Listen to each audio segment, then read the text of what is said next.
પ્રસૂતિ અને દુગ્ધસ્રાવ. પ્રસૂતિની ક્રિયા એટલે કે બાળ જન્મ થવાની જે ક્રિયા છે, બાળકના જન્મની ક્રિયા, જેને આપણે પ્રસૂતિની ક્રિયા તરીકે ઓળખીશું.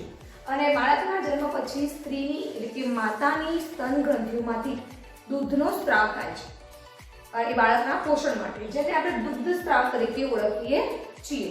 આપણે જાણીએ છીએ કે મનુષ્યના અંદર સરેરાશ ગર્ભધાન એટલે કે ગર્ભનો જે સમયગાળો છે ગર્ભધારણનો એ 9 મહિનાનો હોય છે આશરે. બરાબર છે? સરેરાશ જે ગર્ભધારણનો જે સમયગાળો છે આશરે 9 મહિનાનો હોય છે. અને આ જે સમયગાળો જે છે એને આપણે ગર્ભાધાન કહીએ છીએ અથવા ગર્ભાવધિકાળ તરીકે ઓળખીએ છીએ. ગર્ભનો અવધિકાળ. બરાબર છે? તો સ્ત્રીઓની અંદર અથવા તો મનુષ્યની અંદર જે 9 મહિનાનો ગર્ભ વિકાસનો જે સમયગાળો છે એને આપણે ગર્ભાધાન અથવા ગર્ભાવધિકાળ તરીકે ઓળખીએ છીએ. હવે જ્યારે બાળક પોતે 9 મહિના એના માતાના કુખની અંદર વિકાસ પામી જાય છે, ત્યારબાદ બાળકના જન્મની ક્રિયા થાય છે. એટલે કે બાળકનો જ્યારે સંપૂર્ણ વિકાસ ગર્ભાશયની અંદર થઈ જાય ત્યારબાદ બાળક પોતે જન્મ માટે તૈયાર થઈ જાય છે અને બાળક ગર્ભાશયમાંથી બહાર પ્રસવ પામે છે. અને આ જે બાળકની ગર્ભાશયની બહાર પ્રસવ પામવાની ક્રિયા એટલે પ્રસૂતિની ક્રિયા. બરાબર છે?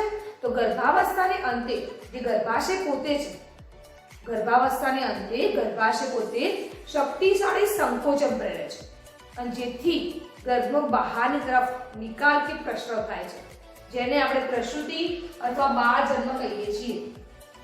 તો કહી શકીએ એની વ્યાખ્યા આ થશે: ગર્ભાવસ્થાના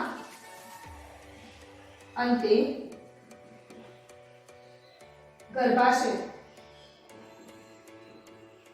શક્તિશાળી સંકોચન પ્રેરે છે. સંકોચન પ્રેરે છે. ગર્ભાવસ્થાને અંતે ગર્ભાશય શક્તિશાળી સંકોચન એટલે અથવા તો ગર્ભાશયના સ્નાયુ, આપણે એવું લખ્યું છે ગર્ભાશયના સ્નાયુ, ગર્ભાશયના સ્નાયુ શક્તિશાળી સંકોચન પ્રેરે છે અને જેના પરિણામે અને જેથી ગર્ભનો બહાર નિકાલ કે પછી પ્રસવ થાય છે. અને આ આખી ક્રિયાને આપણે પ્રસૂતિ તરીકે ઓળખીએ છીએ. એટલે કે ગર્ભાશયના જે સ્નાયુ હશે, ગર્ભાશયની રેખાંકિત આકૃતિ બધા જાણીએ છીએ કે ગર્ભાશય પોતે આ રીતનું હોય છે.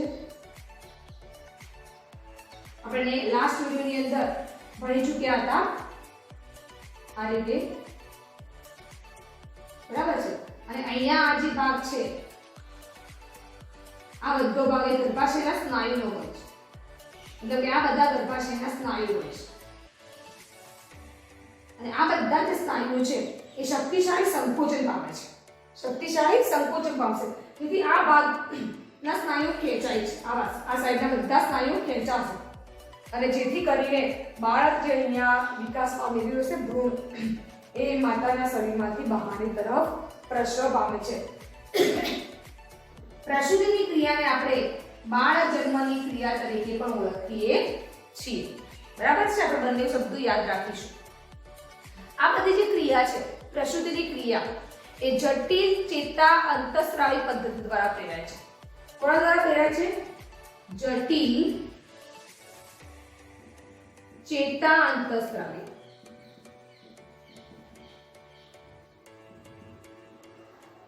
પ્રસૂતિની ક્રિયા જટિલ ચેતા અંતઃસ્રાવી પદ્ધતિ દ્વારા અથવા ક્રિયા દ્વારા પ્રેરાતું હોય છે. તેના સંકેતો સંપૂર્ણ વિકસિત ભ્રૂણ. આ સંકેતો જે છે પ્રસૂતિની ક્રિયાના એ સંપૂર્ણ વિકસિત ભ્રૂણ, અહીંયા જે ભ્રૂણ વિકાસ પામતું હોય એ અને જરાયુમાંથી ઉત્પન્ન થાય છે. ફરી એકવાર યાદ રાખીશું કે પ્રસૂતિ માટેના સંકેતો સંપૂર્ણ વિકસિત ભ્રૂણ અને જરાયુમાંથી ઉત્પન્ન થાય છે અને જરાયુ હળવા ગર્ભાશયના સંકોચનને પ્રેરે છે. આપણે આ લખીશું કે આના સંકેતો કેવી ઉત્પન્ન થાય તો વિકસિત ભ્રૂણ એન્ડ જરાયુમાંથી. આના જે સંકેતો છે એ સંપૂર્ણ વિકસિત ભ્રૂણ અને જરાયુમાંથી ઉત્પન્ન થશે. આ શું કરશે? સંકેતો જે આયા છે ઉત્પન્ન થઈને અંતઃસ્ત્રાવોનો સ્ત્રાવ કરાવશે. ત્યારબાદ જે ભ્રૂણ અને જરાયુમાંથી સંકેતો જે ક્રિયા કરાવે છે એના પરિણામે જરાયુ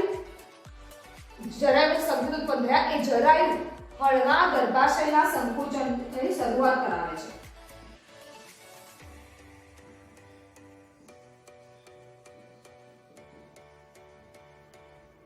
સંકોચનની શરૂઆત કરાવશે. બરાબર છે. આટલી વસ્તુ આપણે ક્લિયર સમજી લઈશું કે પ્રસૂતિની જે ક્રિયા છે એના માટે ભ્રૂણ અને જરાયુમાંથી સંકેત ઉત્પન્ન થશે. એ સંકેતો દ્વારા જટિલ ચેતા અંતઃસ્ત્રાવી માંથી અંતઃસ્ત્રાવનો સ્ત્રાવ થઈ અને એ ગર્ભાશયના સંકોચનની શરૂઆત કરાવશે. અને જેને પરિણામે મતલબ કે આ આખી ક્રિયાને ગર્ભના નિકાલની પરાવર્તિત ક્રિયા કહેવામાં આવે છે. ગર્ભના નિકાલની પરાવર્તિત ક્રિયા. એમ પૂછાય કે ગર્ભના નિકાલની પરાવર્તિત ક્રિયા એટલે શું? તો આપણને ખબર હોવી જોઈએ કે પ્રસૂતિ માટેના જે સંકેતો છે એ વિકસિત ભ્રૂણ અને જરાયુમાંથી ઉત્પન્ન થાય છે અને જે જરાયુ હળવા ગર્ભાશયના સંકોચનને પ્રેરે છે. જેના પરિણામે જે ક્રિયા થાય છે એ ક્રિયાને આપણે ગર્ભના નિકાલની પરાવર્તિત ક્રિયા તરીકે ઓળખીએ છીએ. આ જે ક્રિયા રહી એ માતાના શરીરમાં થાય છે. મેં તમને હમણાં કીધું કે એના માટે ચેતા અંતઃસ્ત્રાવી પદ્ધતિ થતી હોય છે. તો ચેતા અંતઃસ્ત્રાવીને કયા અંતઃસ્ત્રાવમાં ભાગ ભજવે છે? તો તમને કહ્યું કે માતાની પિચ્યુટરી ગ્રંથિ જે છે, પિચ્યુટરી ગ્રંથિ એના અંદરથી માતાની જે પિચ્યુટરી ગ્રંથિ છે એમાંથી ઓક્સિટોસિનનો સ્ત્રાવ થાય છે. યાદ રાખીશું, પિચ્યુટરી ગ્રંથિમાંથી ઓક્સિટોસિન નામના અંતઃસ્ત્રાવનો સ્ત્રાવ થશે. બરાબર છે. આપણે આ એમસીક્યુ માટે યાદ રાખીશું.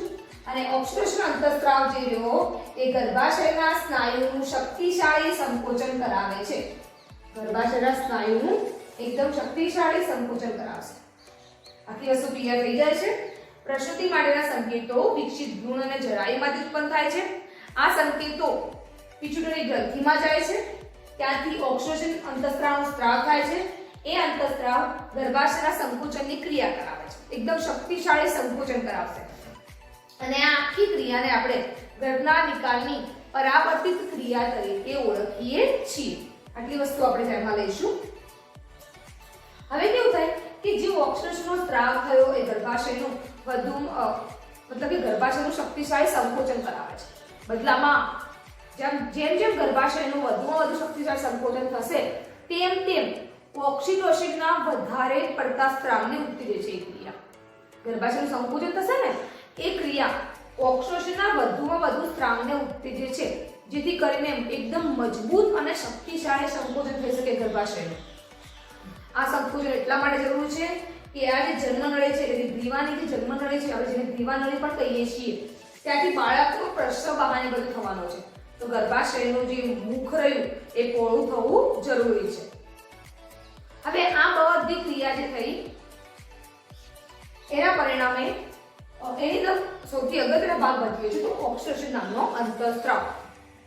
હવે ગર્ભાશયનું જે સંકોચન અને ઓક્સિટોસિનનો સ્ત્રાવ વચ્ચેની જે પરાવર્તિત ક્રિયા સતત ચાલવાને પરિણામે જેમ ગર્ભાશયનું વધુમાં વધુ સંકોચન થશે તેમ ઓક્સિટોસિનનો વધુમાં વધુ સ્ત્રાવ થશે. મેં તમને હમણાં સમજાયું કે ઓક્સિટોસિનનો સ્ત્રાવ જે છે એ ગર્ભાશયનું સંકોચન કરાવે. જેમ ગર્ભાશયનું સંકોચન વધુ થાય તેમ ઓક્સિટોસિનનો સ્ત્રાવ વધુ ઉત્પન્ન થાય છે. તો આ બંનેની જે વચ્ચે પરાવર્તિત ક્રિયા સતત ચાલી રહી છે એના પરિણામે વધુમાં વધુ શક્તિશાળી સંકોચન થશે. એ જરૂરી છે. મેં તમને હમણાં કીધું કે બાળ પ્રસવ માટે એ ખૂબ જ મહત્વની ક્રિયા કહેવાશે આપણા માટે. બાળકના જન્મ હવે શું થશે? આ બાળકના જન્મનળી દ્વારા, આને આપણે જન્મનળી કહીશું, જન્મનળી દ્વારા ગર્ભાશયમાંથી બહાર આવવાની એટલે ગર્ભાશયમાંથી બહાર નિકાલની જે ક્રિયા છે એને આપણે પ્રસૂતિ કહીએ છીએ. બાળકને જન્મનળી દ્વારા ગર્ભાશયમાંથી બહાર નિકાલ પામવાની જે ક્રિયા રહી એને આપણે પ્રસૂતિ તરીકે ઓળખીશું. અને જન્મ બાદ તરત જ જરાયુ પણ ગર્ભાશયમાંથી બહાર નીકળે છે. અને બાળક અને માતા વચ્ચેનો જે સંપર્ક હોય છે જરાયુ, એ પણ બાળકની સાથે સાથે ગર્ભાશયમાંથી બહાર નીકળે છે. કેટલીક વખત ડોક્ટર માતાને ઓક્સિજનના ઇન્જેક્શન પણ આપતા હોય છે, અથવા બાળક જન્મની ક્રિયા દરમિયાન અથવા પ્રસૂતિની ક્રિયા દરમિયાન ડોક્ટર શા માટે માતાને ઓક્સિજનના ઇન્જેક્શન આપે છે એવો વૈજ્ઞાનિક કારણ પૂછાય તો આપણે લખવું જરૂરી છે કે ઓક્સિજન જે અંતઃસ્ત્રાવ છે એ ગર્ભાશયનું સંકોચન કરાવે છે. કેટલાક કારણોસર જો માતાની અંદર ઓક્સિજનનો અંતઃસ્ત્રાવ નહીં થાય તો ગર્ભાશયનું જે મુખ છે એ પહોળું નહીં થાય અને બાળકનો બહારની બાજુ પ્રસવ થશે નહીં, તો ડોક્ટર એને ઓક્સિજનના ઇન્જેક્શન આપશે માતાને, અને એ ઓક્સિજન જે છે એ ગર્ભાશયનું શક્તિશાળી સંકોચન કરવા માટે ભાગ ભજવશે. તો પ્રસૂતિની ક્રિયા દરમિયાન માતાને ઓક્સિજનના ઇન્જેક્શન કેમ આપવામાં આવે છે, જો એવું વૈજ્ઞાનિક કારણ પૂછાય તો આપણે એના જવાબમાં લખી શકીએ છીએ. ઓકે, તો આ થઈ ગઈ પ્રસૂતિની ક્રિયા. હવે આપણે ભણીશું દુગ્ધસ્ત્રાવ. તો દુગ્ધસ્ત્રાવ એટલે શું?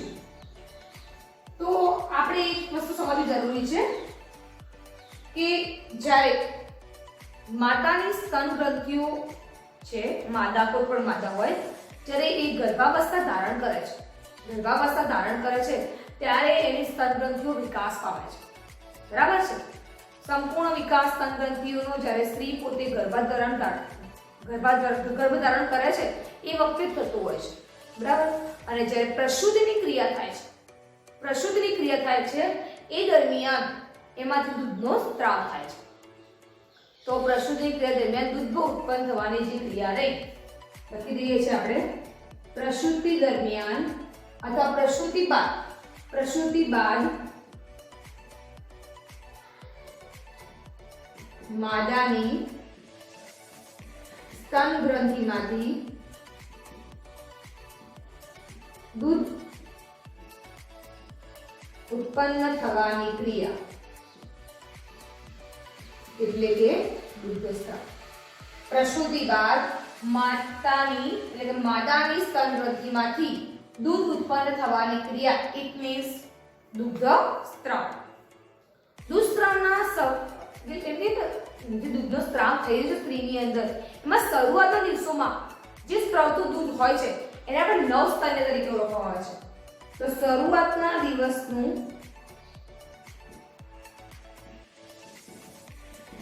સ્ત્રાવતું દૂધ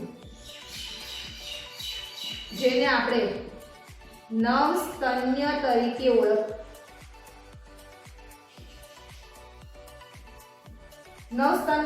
ઓળખવામાં આવે છે. બરાબર છે?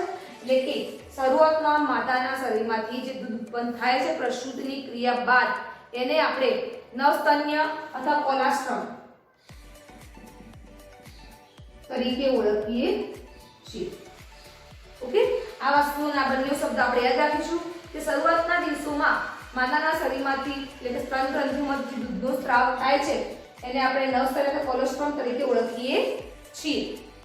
ઓકે, એના પછી વાત કરીએ આપણે કે બાળકના જે માટે આ જે શરૂઆતનું દૂધ ઉત્પન્ન થાય છે એ સંપૂર્ણ પ્રમાણે બાળક માટે ખૂબ જ પૌષ્ટિક હોય છે અને એ એન્ટીબોડી ધરાવે છે. એન્ટીબોડી ઇમ્યુનોગ્લોબિન એ ધરાવતું હોય છે, જે બાળકને રક્ષણ માટે અથવા તો બાળકની તંદુરસ્તી માટે ખૂબ જ જરૂરી હોય છે. જે સૂક્ષ્મજીવોથી અથવા નકામા ઘટકોથી બાળક સામે રક્ષણ આપશે. આપણને ખબર છે એન્ટીબોડીના શું ઉપયોગો છે. તો જે શરૂઆતનું જે દૂધ છે જે માતાના સ્તનગ્રંથિમાંથી સ્ત્રવે છે એ દૂધ જે છે કોલેસ્ટ્રોલ નવસ્તન્ય તરીકે આપણે ઓળખીએ છીએ અને ભરપૂર માત્રામાં એન્ટીબોડી ધરાવે છે. બાળકના તંદુરસ્ત વિકાસ માટે ડોક્ટર જે છે એ સ્તનપાન કરાવવાની સલાહ આપતું હોય છે. ફરી એકવાર આપણે યાદ રાખીશું કે બાળકના તંદુરસ્ત વિકાસ માટે ડોક્ટર પોતે પણ સ્તનપાન કરાવવાની સલાહ આપે છે. અને એવું કહેવાય છે કે જે બાળકનો સંપૂર્ણ વિકાસ અને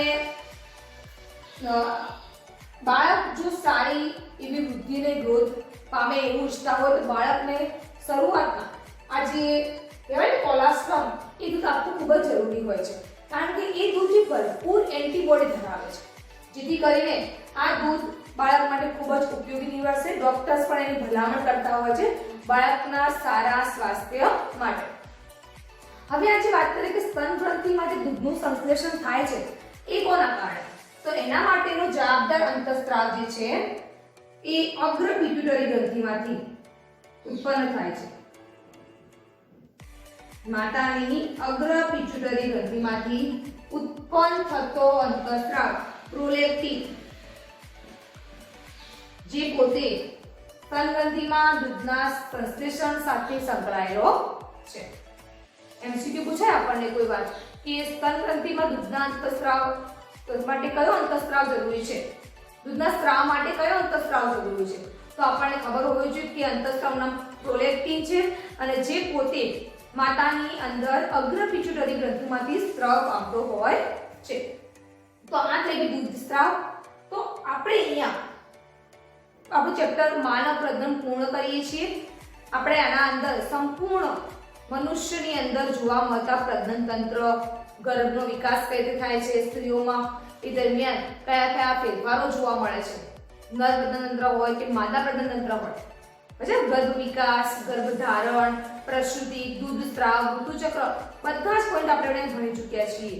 તો અત્યારે આપણે આ ચેપ્ટરનો અંત કરીશું. નેક્સ્ટ વિડીયોમાં આપણે નવા ચેપ્ટરની શરૂઆત કરીશું.